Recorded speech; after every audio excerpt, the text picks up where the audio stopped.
is Neil Atkinson with the Friday night. We are in Beer Keller. Very, very pleased to be here as well with our friends at Erdinger. I've got with me Mo Stewart, I've got Beth Lindop. I just want to take stock of the moment that Liverpool find themselves in. We're going to talk about the Champions League draw, which by the time this comes out, people may well have more of a sense of, or when they're watching it, may have more of a sense of than us. But we'll talk about what we'd like because this is Thursday. Then I want to chat about the moment Liverpool have got the opportunity, then we'll talk about the game this weekend. So it is the obvious question. Would you rather have Atletico? As I say, when they're watching, they might know, would you rather have Atletico or would you rather have Galatasaray? I've been wrestling with it. I think in terms of the opponent, I think Galatasaray would be the easier route, albeit you have to give them credit because they beat Liverpool obviously earlier on in the competition, although that game I think was a bit of an outlier. They get a penalty that was pretty soft, although Liverpool then get a penalty that's pretty soft against Inter. So yeah, I think Galatasaray the easier opponent, but we were just talking off camera about the side of the draw that you end up on, and I think probably Atletico gives you the route to the better side of the draw with the Newcastle, Chelsea, Barcelona. So I'm going to go for Atletico. Plus, I think I'd rather go to Madrid. Really important detail. Yeah. Really, yeah. I mean, you'll eat well in either. Yeah, I was going to say you'll eat well, but you'll eat well in either. No disrespect to Istanbul whatsoever. No, not whatsoever. And you've been there this year already. I didn't go actually. Didn't you? But if I do go, I'm sure I'll have a whale of a time.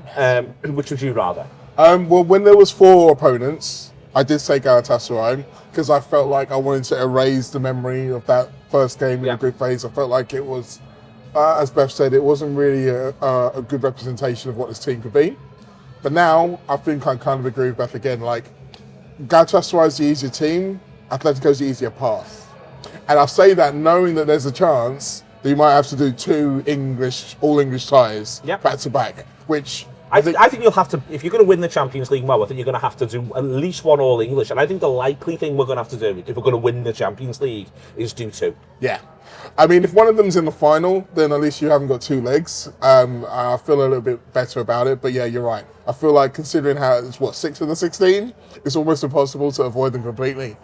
But yeah, the right-hand side of the draw looks, even before we know who's in which area, I think it's probably a little bit easier to navigate. But essentially, you're right. I mean, when you get to this stage of the competition, you've got to either beat very good teams or beat teams who've beaten very good teams. So you've got to be on your mettle. I think, Mo, I think that, I also take your point, like I think that Galatasaray versus Atletico over 2 legs, I feel as though it will come out with Galatasaray going out and Atletico going through. But that said, I think that knowing the first leg as well, I think there's some teams who actually now suit, especially those away goals, the idea of having the first leg at home. Because it lets them get the opportunity, get some momentum, not have a ton of pressure, and see if they can rack a score up. Like, for instance, I'd have no interest in Bodo Glimt away. First leg, none. No one wants to go to Bodo Glimt first leg. And you're going to have to, Bodo Glimt could get the whole final with playing at home first leg, because that's the way it's going to break for them. We know it's Galatasaray or Atletico away first leg. And I just feel as though you've already had the warning. In 1, the beat us there, but also 2, the way they just ratchet up the momentum against Juventus. That's what genuinely would put me off. I think that we would, 9 times out of 10, I think we beat Galatasaray across 2 legs.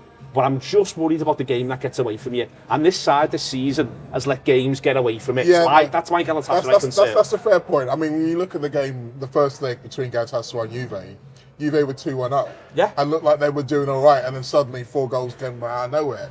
However, Galatasaray did score 5 goals and still need an extra time in the second leg. So, exactly. I mean, I think in terms of games getting away from you, you can go both ways. Yeah. One thing I would say though, having watched Atletico in both games, they got a lead against Bruges 4 times, and 3 times they let Bruges get back into the game. So they were 2-0 up. Then it went 2-2, then it went 3-2, then it went 3-3. And then in the second leg, they were 1-0, then it went 1-1. So they didn't really feel very secure. And if you've watched Atletico this season, it really is hard to tell what kind of team you're going to get. Because they've been fantastic in some games and dog awful in others. So I feel like Liverpool know how to navigate that situation. They've done it before. They've been to that stadium. They've been with that manager. They've dealt with this team. So the game plan is probably a little bit more set in stone than it is for Galatasaray. So you'd hope that would help. I think there's something then when we get to the next phase, Beth, where you should be playing a good side in the last 8. I think if Liverpool did get some sort of combination of Newcastle or Chelsea in the last 8, I don't think they could be asking for much more in terms of, relative quality. Because what you expect from the last 8 is that you've got all your big hitters in there that remain in the tournament. Inter Man obviously now being the loss. If Liverpool did get Newcastle or Chelsea, everyone will make all the noises. It's not nice and not a lot of fun to have an all-English tie. But they'd struggle, I think, to find 2 weaker sides, especially given what you've seen so far this season. Yeah, absolutely. And I think over 2 legs in a European competition, I would back Liverpool to come out on top against probably any English side. And maybe the one caveat to that, when you look at form this season, is Arsenal, because they've been very good at home. But then you look at the European pedigree, the pressure, the fact that they're obviously more likely to be in the thick of they will be in the thick of a title race whenever it gets down to the final stages. So I think English sides, yes, I don't think it's ever quite as enjoyable when you play an English side, because that's that's the whole point of European competition. It's great to go to places and play opponents that you don't normally play, but I think Liverpool, I would fancy them to beat any English team over 2 legs. So I think for that reason, and I think the whole being on that side of the pathway could be really beneficial and possibly the best route to the semi-final. The other thing to point out is that right now, as we find ourselves with the way this week opens up, back-to-back league games happens very, very quickly. Liverpool are in direct competition with Chelsea. Newcastle may still feel they can make a run for 5th. I think there's possibly just too many bodies for them to get over at this point. But let's just use Chelsea as an example. This is such a big opportunity of a week for Liverpool. Chelsea's games back-to-back, if it is going to go to top 5, Chelsea's back-to-back games this week, they're on the same number of points as Liverpool now, but they've got games against Arsenal away and Villa away. That's their route this week. And then it doesn't get easier the couple of games that follow for them. Liverpool have got games against 2 sides in the relegation zone, 1 at home, 1 away. Now, I think it's a funny season. I think there's times where who you play doesn't matter that much because of the nature of Premier League competition. But my God, this is an opportunity for Liverpool to open up a gap on Chelsea. Yeah, it is massively. We spoke about it a bit on the overview, but it does feel like this is a real opportunity. And Liverpool did have, coming into the Christmas period, you looked at the fixtures and you thought, right, this is the chance for them to make up ground on rivals, to maybe build up a little bit of a head of steam and take, points off the likes of Burnley and Sunderland and whatever. And as it was, they dropped far too many points in that run. And I think we were approaching the next few weeks at a slightly similar run, because Villa, Manchester United, Chelsea all seem to play each other at points over the next month or so. And obviously Liverpool have that really tricky run toward the end of the season. And I think the last thing they want is to be going into all of those games, Villa away, Chelsea at home, United away, needing to win all 3. And it's not that they can't win all 3, because, on the day, Liverpool can still beat anyone. But I think, it's a big, big ask in the context of this season. So I think if they're able to build up a little bit of momentum, build up a little bit of a cushion, so that, when they do go into those games, they're in the top 4 or they're in the top 5. And then it's just about not getting beat, essentially, going to United, going to Aston Villa. So I think this next few weeks is massive for Liverpool. And I think as well, injuries will probably play a part in it. I still think that the one injury to Hugo Ekitike or Virgil van Dijk away from being in real trouble, because they've just not got the quality in reserve to replace them. But I think if they can keep broadly everyone fit and they can rack up a few wins over the next few weeks, it puts them in a good place to have a strong end to the season. You go that further down the line point, Mo, if Liverpool can get the cushion now, as Beth refers to it, when those games come around, Chelsea's at home at Anfield, so you wouldn't necessarily go into it with this mentality. But you can get to the point where United, Villa, if Liverpool are in and around them, points fine away from home. That idea of you're back into the realm of a good point. If you've got the cushion, a good point is absolutely rock solid. That's what they've got to get back to. This is the opportunity to create that cushion. Absolutely. I feel more strongly about that in terms of Villa than Man United, because we did have the home defeat to Man United, and I feel like it would be quite nice to kind of level that up. Just, You're telling me. But I mentioned, essentially, if you think about it like a relay race, so essentially like Liverpool have got the strongest swimmers on their earlier leg. So that's when you want to build up that momentum. And then you've got the tougher matchup towards the end. So you need to have a bit more confidence going into that, like you say, if the worst should happen, we're still in a good position. A lot of it is going to come down to injury line, because you talk about keeping players fit. There's also the players who aren't with the squad at the moment who may come back. Obviously, the big one being Isak. We still don't know what kind of position he's going to be in around May, but there is a chance that by the middle of May, he's able to make a contribution. So it might be that Liverpool actually work out better from having those big games at that point. But I think it goes back to something you and I always say, the top 4 race is so hard to predict because these are all flawed teams. Yeah. Because if they weren't, they'd be fighting for the title. But they're flawed teams with good players, so they can be good at any one point. Going back to the original point about making momentum and making a use of this time, Chelsea was saying this time last week, and then they drew against Burnley and Leeds. Yeah. So it's there for you, but you've got to take it. You've got to take it, but also it throws all the sides in. You know, said there about Villa. Villa have got the same fixture as Liverpool, so they'll fancy that they've got to go to Molineux and win. But then they've got Chelsea. I'm looking at United, who look like their secret weapon is a game a week. But this week they haven't got a game a week. They've got to deal with Newcastle away on Wednesday night. Again, that could be an opportunity for Liverpool to make up some grounds. Newcastle, we still want to talk about them, have got back-to-back homes in this little run. They've got Everton and Manchester United back-to-back. No one's saying that'd be easy. It's Everton's away record, which is keeping them in the top half of the table. So you've got to respect that. But if you're Newcastle, you're thinking, well, we get 6 points there, we have a look, you never know. But then Liverpool would then make ground on Manchester United if we do our bit. And that, we'll talk about that in part 2, how Liverpool do their bit going Saturday into Tuesday. But for me, that is, you know, this is it now, and there's no more hiding places for this Liverpool side. They've got away with a fair bit this season, but they've still got a load to play for, so there's no hiding places. They've got to go and do the business. Yeah, they have, and I think that there would have been some harsh assessments on the game on Sunday had they not got the goal, and they, like you say, they got away with that. There were harsh assessments anyway. Yes. No. I know, but the point being is that can be forgotten. Yeah. If the momentum continues, because it is still 4 wins in 5. Yeah. If you want to look at it that way, and then if it becomes 5 wins in 6, 6 and 7, even if it becomes 6 and 8, then you get to look at your stuff. Defeats in 19. Yeah. You get to look at it. It just hasn't felt like that, you know. No, it hasn't felt like that, and the kind of reliability that you expect in a run like that, that's what's missing. Going into a game thinking, I think Liverpool are going to be good, and then watching Liverpool be good. That hasn't happened. It really thinks it just sounds simple, but that just hasn't happened for a long period of time. So we need to see that. I would say maybe 2-3 games in a row, and then I'll start thinking, okay, because the frustrating thing about all of this, we've just spent so much time talking about everyone else. You don't want to be talking about everyone else. Yeah. You just want to be saying, we do what we do, and that should be enough. Well, that is what the top 4 race is about. Beth, if Liverpool do what Liverpool should do, certainly between now and the international break, then there will be gaps, because this is back to these are all unreliable sides, you know, and that's what's there for Liverpool. I think you just want them to look like the champions. They look like the champions for 4 weeks.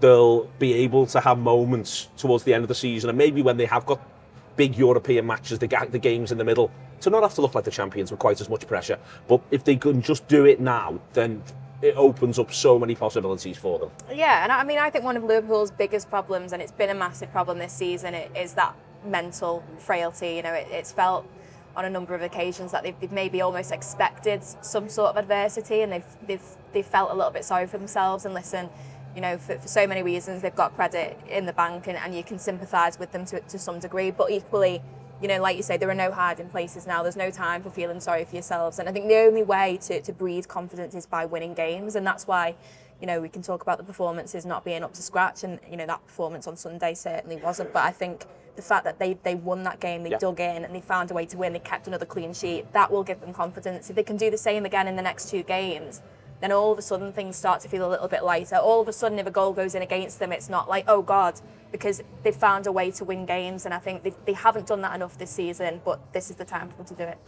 We are in the beer cellar. It is at the side of Liverpool One, opposite the Hilton. If you're looking for it, the John Lewis is just there. I don't know if you're interested in that sort of thing, but it's just there. The upside down house as well. The upside down house is there. The dock's there on the front. We're in the beer cellar. It's a fantastic place to hang out with, if, as and when you are in the city centre of Liverpool. We are with our friends at Erdinger. We're very pleased to be here. Coming back, we're going to talk about how Liverpool do Saturday, and then how Liverpool get set up as well for Tuesday.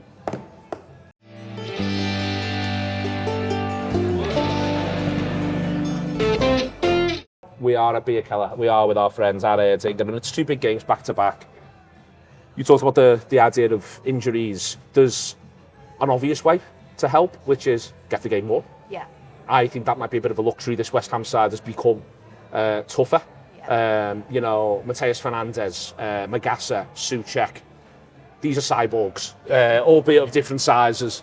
You know, there's quality in wide areas for this West Ham side now, with Bowen and with Somerville coming to the party. Wan-Bissaka on one full-back position. Disassi's come in and settled in quite quickly for them. My point here, Beth, is that, listen, Liverpool should win the game, but like so many this season, I just sort of struggle to see a comfortable Liverpool pathway to being 3-0 up on the hour mark. Yeah, I mean, I struggle to see that against absolutely anyone, to be honest. And even so, you go back to that Burnley game at home, and Liverpool, I think, started that game quite well, and they take the lead, and you sort of think, right, this is where they really kick for home, and then they don't, and it ends up being 1-1. And I think that's been the difficult thing for the manager, is he has had to run some players into the ground because he's not had the options to replace them. And the likes of, you know, he couldn't have taken Ekitike off earlier on Sunday because Liverpool needed a goal and there was no one to bring on. And he nearly delivers. And he does nearly deliver. So in an ideal world, like you say, these next couple of games, you'd say, right, you're 3-0 up by 60, we'll take Ekitike off, we take Viets off, we maybe even take one of the centre-halves off and get Gomez on for half an hour. But that's just not happened this season. And like you say, I struggle to see it happening on Saturday. But I just think what I would like to see is just a faster start. You know, obviously we'd all love to be 3-0 up at half time, but just a little bit more intensity. I mean, Liverpool's record in the first half of games in terms of goal scoring this season is appalling. It really is. I think they're maybe 12th or 13th in the league for the lowest goals scored in first halves, and then second in second half. So they've got the ability to do it. You know, if you can do it in the second half, you can do it in the first half, particularly at home. You know, it shouldn't be down to letting your opposition come and have a go. You need to set the tempo, set the intensity, and I'd like them to do that on Saturday. There's been a bit of fair criticism of the two wide players off the back of Forest, but also I think in general over the course of the campaign. Yep. And especially around the goal scoring point. Where I have some defence of Salah in this first half question is that last season Salah only scored 7 first half goals of his 29, and 3 of those were pens. Yeah. He only scores 4 from open play in the first half. What Salah was brilliant at was setting up Diaz, or setting up Jota, or setting up Nunez in the first halves of games. And he was then brilliant at killing games off. Yeah, he would score the goal that made it 2-0 and just went, right, we're home and hose now, lads. That was what Jota did brilliantly last season what Salah did brilliantly all the way through last season. That's where he did the business, Mo. So, but what has changed is the left winger's not contributing. No. And I say that because it includes Diaz as well as Gakpo from last season. Loads of opening goals scored by Diaz. Diaz got 6 last season. Nunez got 3. Jota got a couple. But even then, Gakpo didn't get that many openers either. And so it's a little bit like, well, they weren't doing it. These lads literally weren't doing it last season, and they get grief for not doing it this season. But they could really do the start, and both of them could do the start to contribute in terms of opening goals. Really, they should and could. I think with Salah in particular, me and Beth were talking about that before we started. Who's playing behind him makes such a massive difference. And the thing that we keep forgetting is that Salah had the same guy playing behind him for the majority of his Liverpool career when he was fantastic, and that guy has. I mean, there are different people there. He's gone to semi-retirement. Yeah, yeah. What happened to him? I'm not sure. Anyway, but the point is that the guys who are now playing in that position are very different, and even between the two options you've got for Sunday, if you're going to say either Frimpong or then maybe at some point, if you don't think he's going to go straight into 90 minutes, you're going to use Gomez there. There are two very different ways of doing that position, and Salah has to kind of try to make his way through that, and that's affecting him. But also, let's be honest, it's going to be Szoboszlai. On Saturday, Szoboszlai will start right back.